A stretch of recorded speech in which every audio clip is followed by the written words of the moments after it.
think that,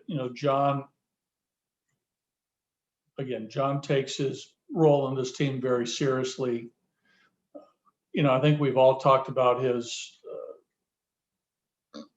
ideal to be a perfectionist, and he takes it hard when he doesn't perform. And I think he carries that weight with him. I think it's great to have a player care, right? And they're concerned about their performance and what that means to the team and their teammates.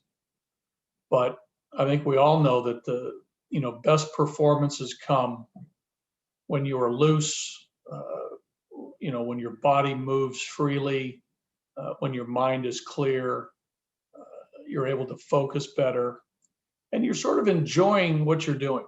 Whatever your job is, you're enjoying your job. And I think Jon at times hasn't enjoyed, this job, because I think he concerns himself so much with performance and what that means if he doesn't perform well. And sometimes he gets all tangled up in that. So I think he's hopefully learned over time that the best performances come when you're relaxed, but yet intense, having fun, but yet bearing down, all the things that you hear great athletic performances by athletes talk about. They were in the right frame of mind. They were, they felt free and easy, but yet extremely focused. Their mind was in a good spot. Their body was in a good spot. And, Jon's working on that. And we're helping him as coaches, as teammates, as an organization to get to that spot. Now, I'm not saying there hasn't been times when he's felt that, because he has. I mean, he's had, great efforts where probably, it came together. But I think what he's trying to do collectively, each and every day, enjoy it, not beat himself up as much as maybe he has in the past. Okay, and one more follow on that.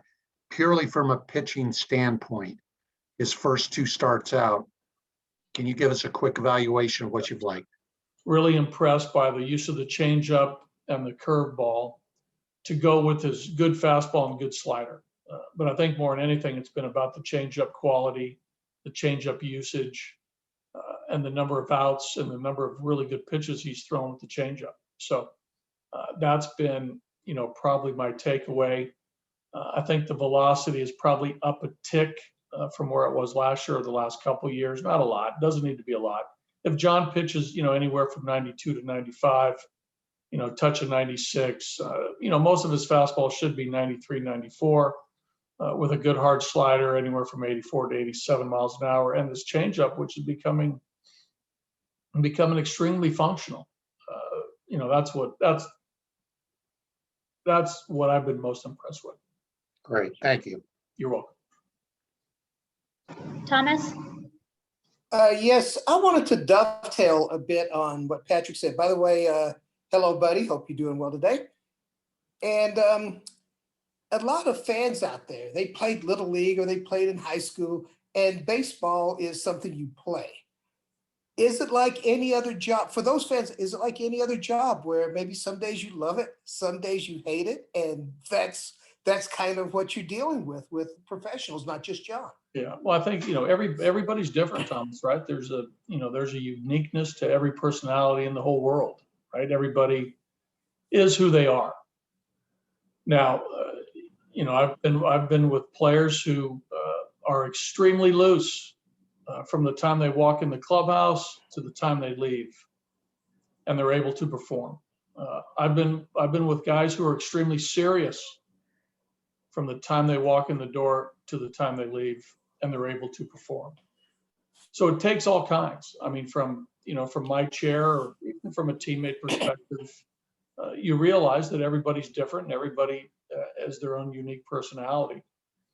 But where you get in trouble is if, sometimes your personality, whether you're too loose, maybe gets in the way of your potential performance, or if you're too serious, it gets in the way of your potential performance. So I think with Jon, again, he takes it really hard when he doesn't perform. I think there's an expectation level that he's put on himself that, maybe his entire life that, if he doesn't throw a a great game, he beats himself up. And that shouldn't be the case. I think you come to work, obviously we're here in baseball or any profession. You prepare, you walk through the doors in your job and you get after it. If you collaborate with people, if you work with people, like we do in our job and other people work, you be a team player. You do what you need to do for the benefit of the organization or your company. All those things come into play. And I think if you're passionate about your job and you love doing it, that really helps. Obviously in our sport, if you're playing well and performing you usually have a pretty good personality. When you're going bad, you usually don't. But you try to stay as consistent as possible. I think with Jon, we want Jon to have fun because we have seen Jon enjoy himself and enjoy himself pitching. We got to try to instill that in Jon every fifth day. And even between starts, a day after he pitches a poor game to bounce back and turn the page and let it go. These are all the conversations that we've had with Jon as coaches and people who are close to Jon and people that he works with, in and around our game. That's what we're trying to get from Jon. Enjoyment. Because I think enjoyment for Jon will relate to success. That makes sense. Yeah, we're all human. Speaking of which, Ramel Tapia, he drew a couple walks in that Giants series. And obviously you don't want him going up there saying, I must walk. But when he does do that, how do you reinforce it just to make sure, hey, this is what we're looking for? Yeah, as I say, you reinforce the positive. I think I really like the at-bat he had against Peralta in the ninth inning on Sunday. That was a really good at-bat. He fought some good pitches off and ended up walking on a ball down below the strike zone. But, I think Tap will contribute the most, when he is, swinging within the strike zone. He probably has the talent to expand the zone a little bit and still get hits because he has bat to ball skills. But it's really tough to survive when you're chasing balls out of the strike zone and putting those in play. But again, we've talked about the on base component, just the on base stat with him and the importance of that. The combination of hitting for average and drawing walks, adding to the on base percentage and what that means to be a good player to that equation, and he understands that. But he's sort of built to hit. He wants to get hits, and he's an aggressive hitter. But there's a component where you can be overly aggressive and it'll work against you. Hey, just a couple of other things. What do you need to do to get Chrome going, you think? Well, I think with him, just a couple hits will get him going. There's no doubt that he's in, a little bit of a funk. He's a little bit behind the fastball and ahead of the breaking ball. He's, probably uncomfortable in the box. Nothing a good game, wouldn't help. A couple knocks, a couple big hits, RBIs, that sort of loosens guys up. But again, he might not be seeing the ball great. Hopefully a day off Sunday, day off yesterday, things will change today. It's a tough challenge today with Bauer, but I think CJ has been too good of a player, doing what he's done in his career, his 5+ years, to not come out of it and help us. Okay, and a couple of things are kind of floating out there just to make sure. Nova, the righty, and also Chris Rusin, are they in the fold now? And what do you see out? Do you see them as guys who are going to try to just work their way here, or are there plans to get them here pretty quickly? No, I think in simplest terms, those guys got to prove that they belong here. I think that's first and foremost. These guys, especially Russ, has been out of it for a while. I think he has to show that his stuff is in a good spot and he's getting hitters out at the minor league level. I think with Nova, you're along with Russ, and they wanted to be here because they felt this was an opportunity for him to get to the big leagues, and we're going to give it to him through innings in the minors and competition and tests in the minor leagues, starting right now in spring training when they get there. So. No, this is not a precursor for them being here. They gotta earn it because there's a lot of guys right now here in the big leagues who are trying to stay here, trying to earn their keep here.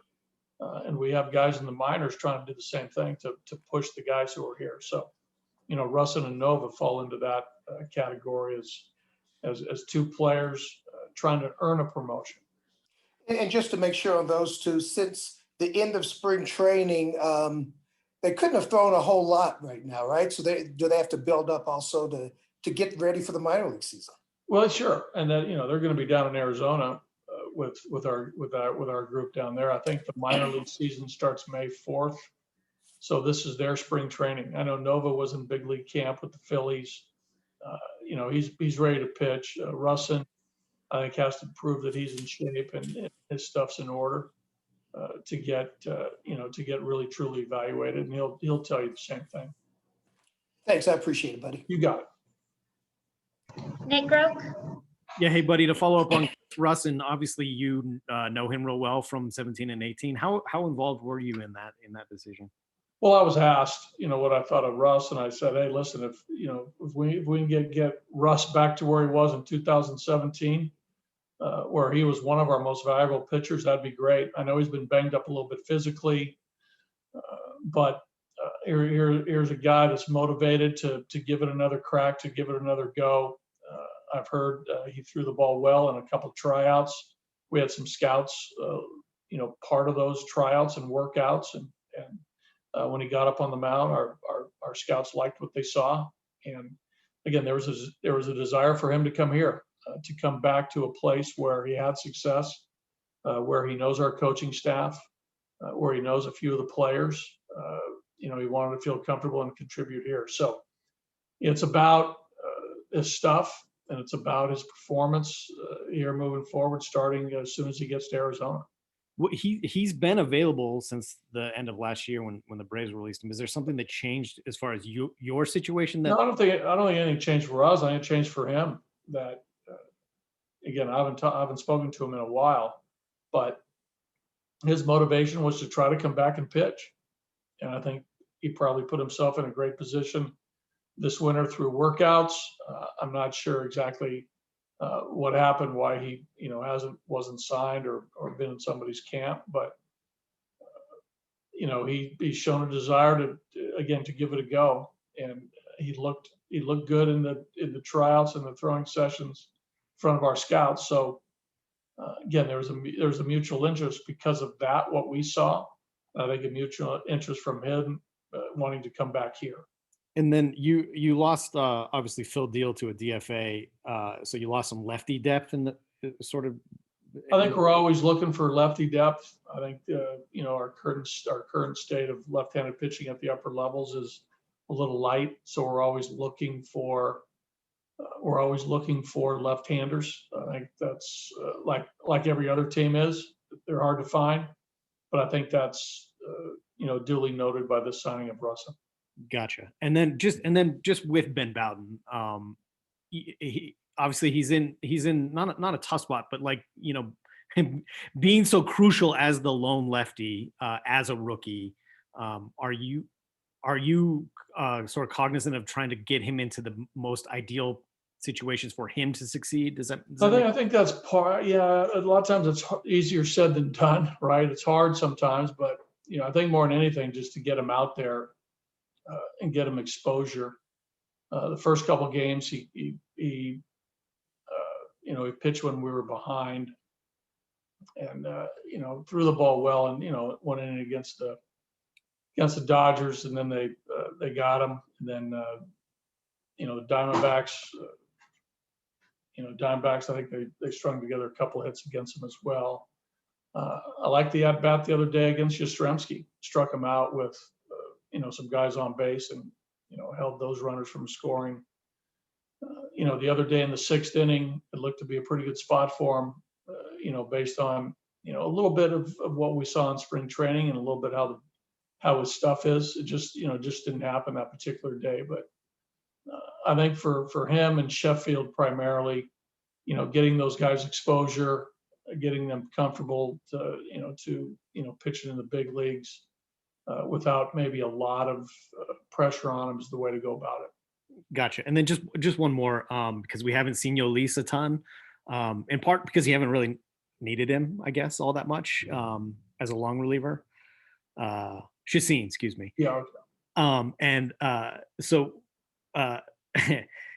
is that a luxury that you have with a 9-man pen to not have to use him? And then is there a point where when you would use him for short stints at all? Well, we did the other day. We pitched him 1 inning.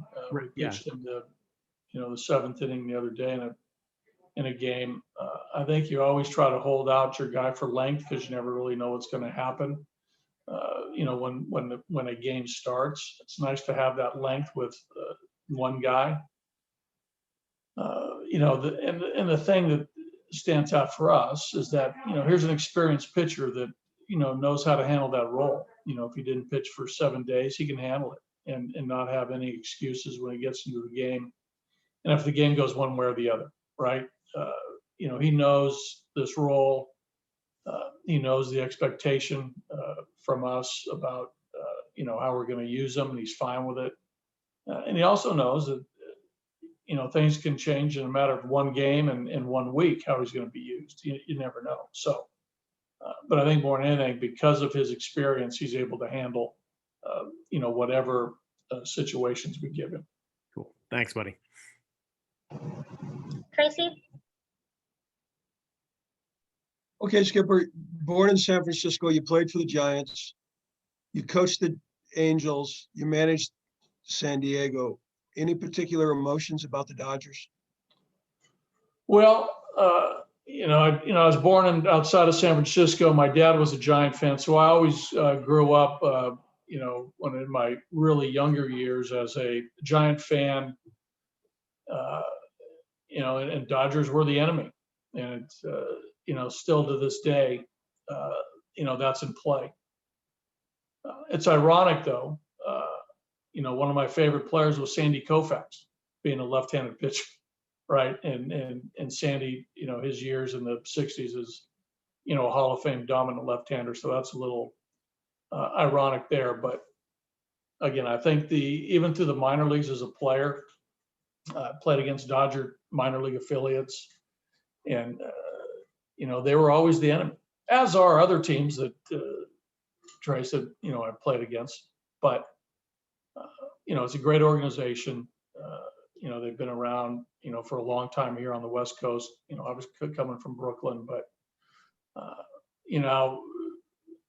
I don't view them any different than any other club. When we play them. But with that said, there's always a little extra, when we play interdivision. That's always been the case with any team that I've been on here in this division. So again, but now they've won our division, a number of years in a row. They're the team that to dethrone, and I think all of us in this division, understand that. So it's no different, now from, where I was in San Diego, but it's not over the top type emotion. Thank you. Mark Stout? Hey, buddy, just what are the basics you'll say to your guys about hitting an offense coming off the series against San Fran? Well, again, the emphasis, when we meet as a group, it's about the quality of the at bat. We've talked about some situational hitting. Mark, wasn't up to par in San Francisco. Just bring to light, those types of things and how to do it more, maybe more emotionally than physically. We got some young guys who get wrapped up a little bit, right? They're not, experienced hitters yet, with the exception of Trevor and Chuck and Crone. All the other guys have less than 1,000 at bats in the big leagues, and that's, not a lot. It's not a lot when you talk about how long it takes for a player to develop. So, those are some of the conversations we have, and our guys get it. Our guys, man, they're, they beat themselves up, when they don't come through. But a lot of times that can work against a player as you get your next opportunity. So we talk about turning the page, refocusing, getting your mind in a good spot, and having a good at bat, having quality at bat. And that starts from pitch one, right? You can't work your way into a good at bat. It's got to happen right from the get-go, because a lot of times that first pitch you get might be the best one, especially against a good pitcher. So there's a number of things that we talk about philosophically about hitting and pitching that become a little intricate that I don't want to bore the listeners or you guys with in detail, but those are some of the concepts. Thanks, buddy. You got it. Kyle Newman. Hey, Bud, I'm sure you've addressed this after games over the past couple of weeks, but the walks issues with just the staff overall, is there a message to your guys? Is it as simple as just working ahead more? I mean, what's kind of your take on that? Yeah, you're right, Kyle. It hasn't been good. I agree with you there. And our guys know it. It's, there's some pitching principles that have to come into play. You're right. First pitch strikes, whether a guy's trying to overthrow that ball early in the count, whether he's trying to pinpoint the ball too much on the corner, not trusting their stuff enough in the strike zone. These are, some of the three basic concepts that we're talking to the guys about. We'll talk data about the results when, you fall behind 1-0, when you fall behind 2-0, when you fall behind 3-1, all these things that we're talking about now. Our guys, I think there's only a couple guys who have a really good walk rate right now. They've pitched only, 3, 4, 5 times the guys out of the pen. There's some starters that, their walk rate's a little high. Chi-Chi's is, Marquez is high, Gomber's high. But you're right. We're addressing it. We got to make sure that between the lines over the course of the ensuing weeks and months that, that walk rate will come down. It's not going to stay where it is. But we do got to get to our level of expectation for these particular pitchers. They have to do better. Their career track record tells us they're going to do better, and we'd like to exceed those expectations on the walk rate long term. But right now, it's not good. Agree. Thanks, buddy. Yeah.